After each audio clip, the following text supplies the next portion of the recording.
get your answer. So I sit here and I'm looking at this one.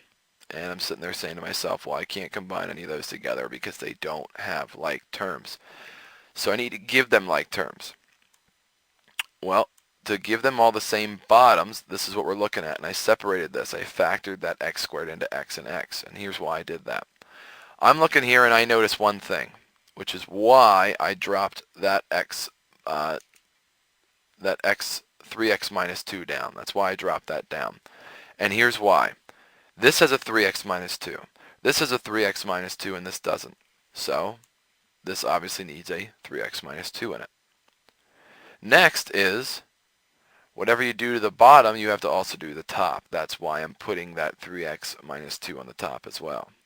The next is, I need to get them to all look the same, right? Here's an x and a 3x minus 2. This is a 3x minus 2, but I'm missing both of those x's. So that's why I'm multiplying those by two x's, an x and an x. And whatever you do to the bottom, you have to also do to the top. Over here, I have a 3x minus 2, just like these. I have an x. Each of these has an x. But they have two x's. This only has one, which means I also need to multiply this, bottom and top, by an x. So now that you did all that, now you need to combine your like terms. Well, the bottom is x times x, which is x squared, and 3x minus 2. So the bottom is going to be the same everywhere. The top, 6 times x is 6x. 5 times x is 5x squared. This is 2 times 3x minus 2. So it's actually something I'm going to have to distribute. So this is what I have when I combined everything together now. So now I need to distribute that through. So negative 2 times 3x, that's a negative 6x. Negative 2 times negative 2 is a positive 4. So now we are looking at 6x plus 5x squared minus the 6x plus 4. Well, you also probably notice now on top that these 6x's will cancel out. So when they do, we're looking at 5x squared plus 4 because that's all that's left on top, and the x squared times 3x minus 2. And once again, if you want to distribute that, you can, but it's not going to change anything with your answer. Sweet. So example 7, we have to factor first. So let's factor that bottom with everything. So I'm going to start with this one. I factor the bottom. What multiplies to give you that 9, that adds to give you 6. Positive 3 and positive 3. So this I separate into x plus 3 and x plus 3. Over here, this is a difference of squares.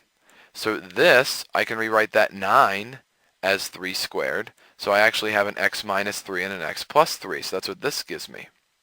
This can't be factored. This can't be factored. This can't be factored. And this can't be factored. So here's what I'm looking at. Now I need to make the bottoms look the same. I have, looking at all three of these, right? This has two x plus 3's. This only has one. This doesn't have any. So what that means is I need to make sure that everything has two x plus 3's in it. So in order to do that, I'm going to multiply this by an x plus 3 and an x plus 3. And remember, what you do on the bottom, you also have to do on the top. This one only has one x plus 3. It has an x minus 3, and so does this one. This has two x plus 3's, and this only had one, so I'm going to multiply it by one x plus 3 on both the top and the bottom. Over here, this has two x plus 3's. This has two x plus 3's. This has two x plus 3's. But these all have an x minus 3, and this one doesn't, which means I have to multiply this one on both the top and the bottom by an x minus 3. So this is what I get. I know it looks like a lot, but they're all the same now on the bottom.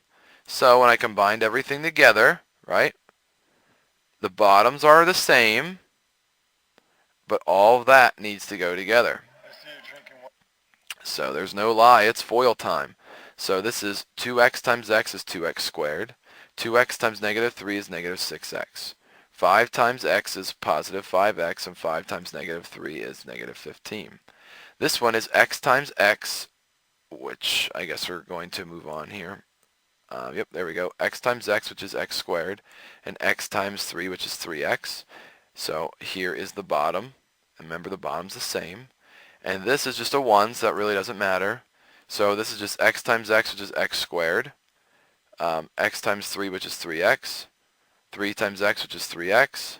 3 times 3, which is 9. So after combining the like terms, there we go.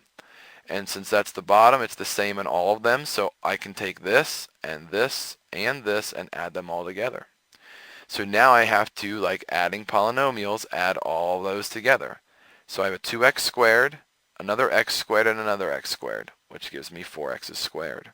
I have a negative x, a 3x, and a 6x. So when I add those together, it gives me an 8x. I have a negative 15 and a 9, which will give me a negative 6. And on the bottom, I have the x plus 3 squared and x minus 3. So there's my top and my bottom. If I can keep factoring to simplify this, I have to keep factoring. What I realize is all of these have a 2 in them. So I'm going to take a 2 out of everything on the top to give me this. And I have to see if I can factor that. So we have to see if we can factor any more. And it just so happens that we can't. So when we come back here, we're going to finish up on the simplifying really, really complex fractions.